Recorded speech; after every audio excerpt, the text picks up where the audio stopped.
আসসালামু আলাইকুম। সবাই কেমন আছো? আশা করছি ভালো আছো। জাকিস কুকিং ব্লগ থেকে আরো একটি নতুন ভিডিও দেখার জন্য সবাইকে স্বাগত। তো প্রতিদিনের মতো আরো একটি নতুন ভিডিও নিয়ে হাজির হলাম। তো আজকে আমি সকাল থেকে যে কাজ করেছি এবং রান্না বান্না করেছি এবং সবাই মিলে খেলাম সেই ভিডিওটি তোমাদের সাথে শেয়ার করব। তো বন্ধুরা, ভিডিওটি দেখার আগে একটা লাইক দিয়ে ভিডিওটি কন্টিনিউ করবে। তো দেখো, আমি সকালবেলা গরম গরম খিচুড়ি রান্না করছি আর ভর্তা তৈরি করছি। তো এখানে কি কি ভর্তা তৈরি করছি দেখো। এখানে আমি কালো জিরা ভর্তা তৈরি করছি এবং কচু ভর্তা এবং আর নিয়েছি চিংড়ি মাছের শুটকি। তো এগুলো আমি শিলপাটায় ভর্তা করেছি। এগুলো সবই অফ ক্যামেরায় করেছি, তা না হলে ভিডিওটা অনেক বড় হয়ে যাবে। আর এখানে দেখো ডাল চাল দিয়ে খিচুড়ি রান্না করছি ভর্তা দিয়ে খাওয়ার জন্য। তো সবাই খাওয়ার জন্য বসে আছে, আমি সবাইকে বেড়ে দিচ্ছি। তো সকাল সকাল এরকম খিচুড়ি আর ভর্তা দিয়ে খেতে কিন্তু খুবই ভালো লাগে। কার কার ভালো লাগে কমেন্টের মাধ্যমে জানাবে। তো সবাই মিলে খেলাম দেখো খিচুড়ি আর ভর্তা দিয়ে, খুবই মজা লেগেছে। আর এখানে দেখো আমি 1 কেজি গরুর মাংস নিয়েছি। এখানে আমার বাচ্চারা কিন্তু মাংস খেতে খুব পছন্দ করে, কিন্তু আমরা যারা মধ্যবিত্ত আছি সবসময় কিন্তু মাংস মানে সবসময় এরকম গরুর মাংস তো অনেক দাম। তো আমি 1 কেজি গরুর মাংস ভাগ করে 8 দিনের জন্য বানাবো। তো আমার বাচ্চারা গরুর মাংস এবং আলু দিয়ে খেতে খুবই পছন্দ করে। তো কিভাবে আমি 1 কেজি গরুর মাংস 8 দিন বানিয়ে আমার বাচ্চাদের আমি সবসময় সন্তুষ্ট রাখি, সেটাই তোমাদের সাথে শেয়ার করব। তো দেখো, এখানে 1 কেজি মাংস 8 ভাগ করে নিয়েছি। তো এখান থেকে আমি 1 ভাগ নিয়ে রান্না করব আলু দিয়ে। তো সেটাই মূলত তোমাদের সাথে শেয়ার করলাম। আমাদের ঘরে অনেক বাচ্চারাই আছে কিন্তু মাংস দিয়ে ভাত খেতে খুবই পছন্দ করে, কিন্তু আমাদের সবসময় সামর্থ্য কুলায় না। কিন্তু এই পদ্ধতিটা যদি তোমরা অবলম্বন করো তাহলে কিন্তু এরকম করে মাঝে মাঝেই বাচ্চাদের মাংস রান্না করে দিতে পারো। তো দেখো, এখানে আমি 3টা আলু নিয়েছি আর যে 8 ভাগ করেছিলাম ওখান থেকে 1 ভাগ মাংস এনে ছোট ছোট করে টুকরো করে আমি রান্না করে দেব।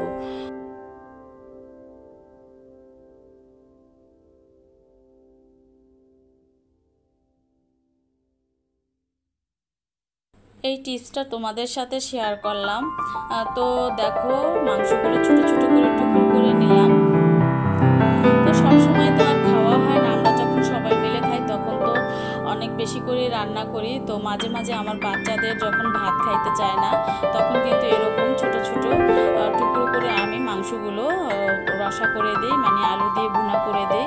তো সেই ক্ষেত্রে দেখি যে ওরা একটু ভাত খায় এবং পছন্দ করে এবং রুটির সাথেও খায় সকালবেলা। তো ওদের জন্যই তৈরি করি মূলত। তো দেখো, এখন আলুগুলো আমি ছিলে নিব। আলুগুলো আমি ছোট ছোট করে টুকরো করে কেটে নিব। তোমরা কিন্তু চাইলে তোমাদের যারা বাচ্চারা মানে মাছ খেতে পছন্দ করে না তাদের কিন্তু এরকম করে অল্প অল্প করে মাংস ভুনা করে দিতে পারো।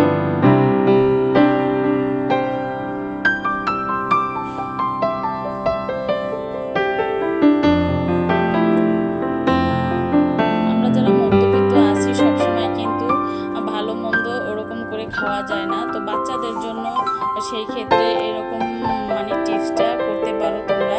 তো দেখো, এখানে আলু এবং মাংসগুলো আমি ছোট ছোট টুকরো করে নিয়েছি। এই পর্যায়ে আমি চলে যাব রান্না করার জন্য চুলায়।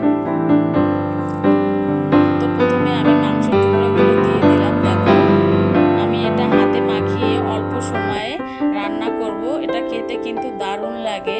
তো এরকম আলু দিয়ে গরুর মাংস রান্না করলে কিন্তু খুবই ভালোই লাগে। তো আমি এরকম করে আমার বাচ্চাদের কিছুদিন পর পরে রান্না করে দিই। তো দেখো, এখানে 2টো তেজপাতা নিলাম এবং নিয়েছি দারচিনি, এলাচ এবং লবঙ্গ। এখানে বেশি মশলা ব্যবহার করব না। আর এখানে দেখো, ফ্রোজেন করা আমার আদা ছিল, আদাগুলো একটা আদার টুকরা দিলাম। আর এখানে দিয়েছি পেঁয়াজ কুচি, মরিচ কুচি। তো সবগুলো উপকরণ দিয়ে দিলাম। এখন আমি গরম মশলাগুলো ব্যবহার করব। আর এখানে দেখো 2 চা চামচের মতো নিয়ে নিলাম পেঁয়াজ বাটা, রসুন বাটা। অল্প সময়ে কিন্তু এই রেসিপিটা তৈরি করে নিতে পারো তোমরা। তো এখানে 1 চা চামচের মতো দিয়ে দিলাম হলুদের গুঁড়া, মরিচের গুঁড়া আর দিয়ে দিলাম ধইনা এবং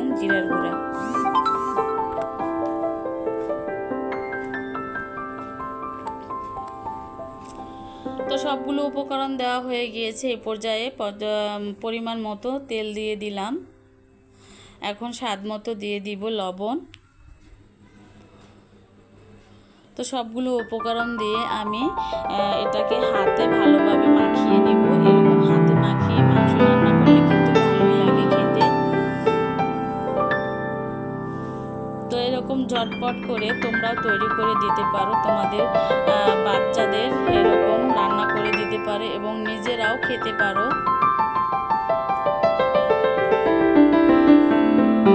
তো দেখো ভালোভাবে হাত দিয়ে মাখিয়ে নিলাম।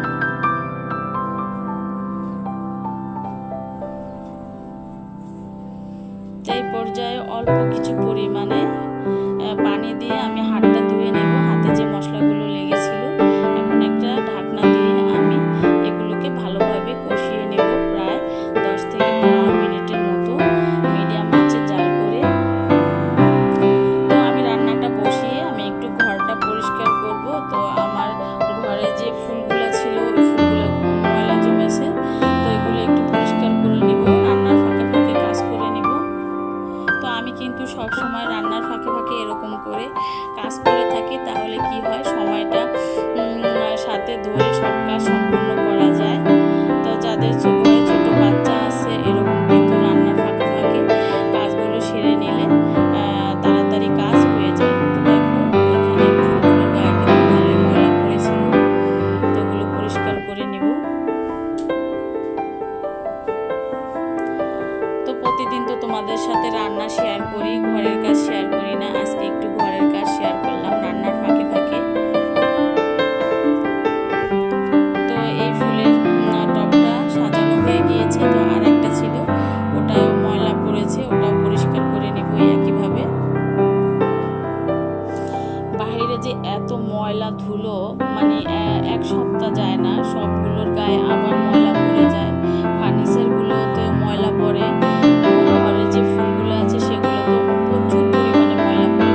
তো ওইদিকে ওইগুলো পরিষ্কার করে আবার চলে আসলাম চুলায়। তো দেখো মাংস এবং আলু কষানো হয়ে গিয়েছে এবং সেদ্ধও হয়ে গিয়েছে। তো এখানে আমি একটু ঝোলের জন্য পানি দিয়ে দিব। তো আবার একটু নেড়ে চেড়ে দেখো মাংসটা সুন্দর করে কষানো হয়ে গিয়েছে।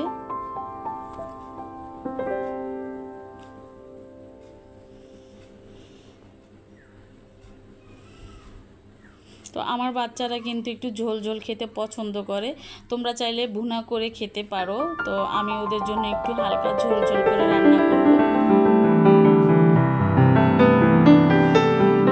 তো আবারও একটু পানি দিয়ে দিলাম পরিমাণ মতো। এখন একটা ঢাকনা দিয়ে ঢেকে আরও 10 মিনিটের মতো জাল করে নেব। তো ছোট ছোট আলু ছোট ছোট মাংসের টুকরো করছি, কিন্তু অল্প সময়ে রান্না হয়ে গেছে, তাড়াতাড়ি সেদ্ধ হয়ে গেছে।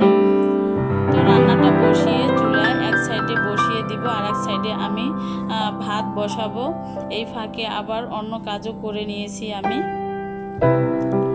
তো তরকারিটা অন্য চুলায় বসিয়ে দেখো এখানে ভাত বসিয়ে দিয়েছি, ভাতটাও প্রায় হয়ে এসেছে।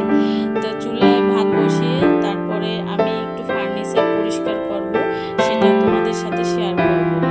তো দেখো ফার্নিচারগুলো অনেক ময়লা পড়েছে, তো আমি সপ্তাহে একবার পরিষ্কার করি, প্রতিদিন পরিষ্কার করতে পারি না, কারণ আমার ঘরে ছোট ছোট বাচ্চা আছে, ওদের পিছনে অনেক সময় দিতে হয়। তো এক সপ্তাহ গেলে আবার উপর দিয়ে আবার ময়লা পড়ে যায়, বাহিরের রাস্তা থেকে অনেক ধুলাবালি আসে। তো আমার বাসাটা রাস্তার সাইডে, এর জন্য অনেক ময়লা, প্রচুর ময়লা পড়ে। তো বন্ধুরা কাজ করতে করতে তোমাদের সাথে বিদায় নেব। তো আজকের ভিডিওটা তোমাদের কাছে কেমন লাগলো আমাকে কিন্তু জানাবে। আর নতুন যারা আমার ভিডিও দেখতেছো, আমার চ্যানেলে নতুন, তোমাদের কাছে অনুরোধ রইল আমার চ্যানেলটি সাবস্ক্রাইব করে ভালোবেসে পাশে থাকতে পারো এবং পাশে থাকা বেল আইকনটি অন করে রাখতে পারো। তো আমার রান্না শেষ হয়েছে, দেখো কতটা লোভনীয় হয়েছে। তো আজ এই পর্যন্তই, সবাই ভালো থাকো, সুস্থ থাকো, আল্লাহ হাফেজ।